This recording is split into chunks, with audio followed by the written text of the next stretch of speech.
Hello, Brooklyn and New York City homeowners. If you are wondering what the trends are looking like and what's going to be shaping the real estate market in the coming 6 months, you're in the right place.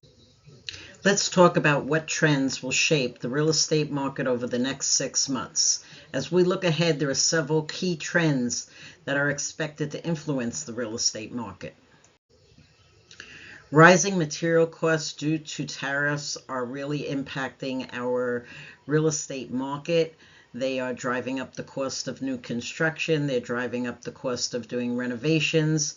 Even simple renovations like getting your house ready to put on the market has maybe in some cases doubled just to get minimal things done. So you really have to plan and know what are the best things for you to be spending your money on in order to get the best return, and plan ahead. That's the main thing, plan ahead.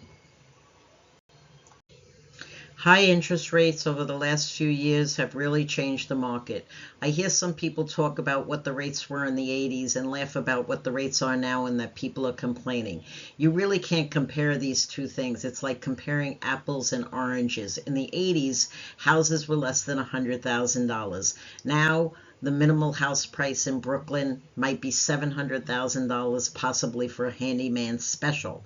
So you really cannot compare. It's a big jump when we went from rates of 3% at the beginning of the pandemic to now post-pandemic rates of 6 and 7% on average, depending upon a person's credit score, how much they put down. All of those things do change as those different financial numbers change.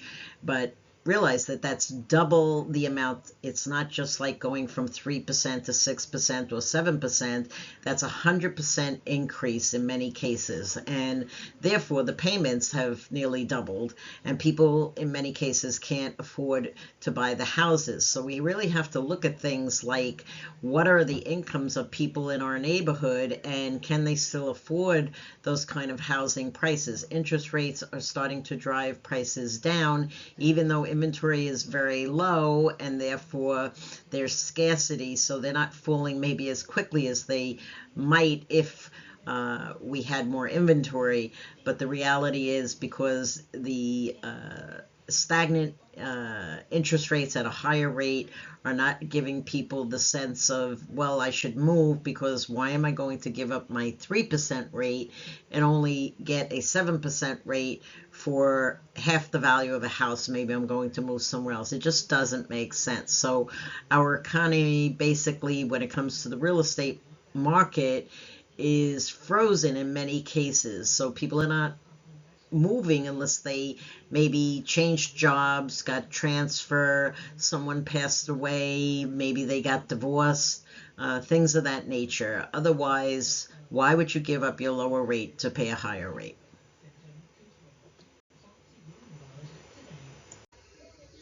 Many things have been changing here in New York City over the last several years. There are a lot of regulatory burdens being put in place, burdens for landlords. And some of them are things like how much you can increase a person's rent. Now, in a particular building, you might have had a lot of expenses. Maybe you feel you could justify a higher rent increase than what is allowed. But that's something where you have to have the paperwork to be able to back that up and show that you actually had expenses that caused those kinds of increases that some owners are putting into effect. So you really have to be careful. Then there's lead paint inspections that have to be done now. If you have a unit that you're renting out and there are children living in it, there's all sorts of regulations on that and how often you have to do it. So these are things that when someone is selling a home or renting, they need to understand. It's not just about putting your house on the market or your apartment on the market and saying, hey, I'm going to rent it or sell it, and it's that simple. Sometimes people want to do these things on their own, but that doesn't always mean that they're actually doing it the right way. Like, sometimes we just don't know what we don't know. So now there are lead paint inspections, like I said, that have to be done. There are water backflow inspections if it's more than one family, or if it's being rented out, you may have to do them. There are gas inspections, water backflow inspections, I'm sure there's many more when it's bigger buildings. There are things like standpipes, which is the hydrant for the sprinkler system. If you have sprinklers in your building, even if it's a smaller building, those have to be inspected. So there's a lot of things to know. There's a lot of regulatory burdens going on, and that is also causing investors to leave the New York City area and go to other places where there aren't as many regulations. And that for us is kind of a good thing, because that creates some inventory in the market that we might not have had because of people who are not willing to trade up, their home, even though they could maybe buy a home somewhere else for a lot less money using all the equity that they have. But maybe they want to get a mortgage in another area and they want to make use of their equity to actually use their monies. The trouble is that then when they go to get that mortgage and it costs double what it cost them 5 years ago, they say, hey, this doesn't make sense right now. I'm not going to do it. So those interest rates again are, holding inventory tight. And so we need whatever relief we can get. So in some ways, I think that it's kind of a gift that they've got all these regulations and that investors are, putting some of that inventory back into the market. You may not know, but I'm also the president for the Brooklyn Board of Realtors. And as the president, I've been trying to implement some new things as far as the kinds of events that we have for the realtors in our area. And we're also reaching out to some of our elected officials to put on seminars, not just for home buyers, but also for homeowners. I think that in a lot of cases, we've forgotten about making sure that our homeowners who have already purchased are able to continue to keep their homes and do what's needed to be done without having to get violations to kind of be their notice. So sometimes, the city sends out notices. Not everybody always pays attention to them.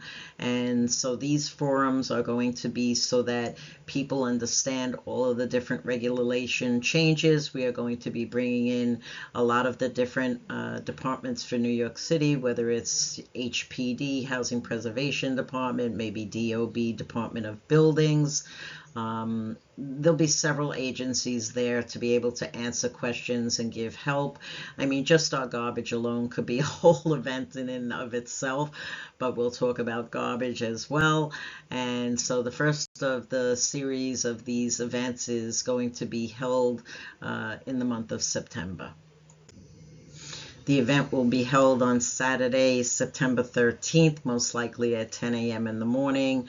The planned place for it is Restoration Plaza. You need to stay tuned, though, for the up-and-coming information that will definitely tell you the date, the time, and the place. But go ahead and put it on your calendar just so that you don't end up planning something else to do. It will be a valuable seminar, and it's the first of its kind. It will be a series. There will be a 3-part series for homeowners, and then more than likely we will also work on something for buyers.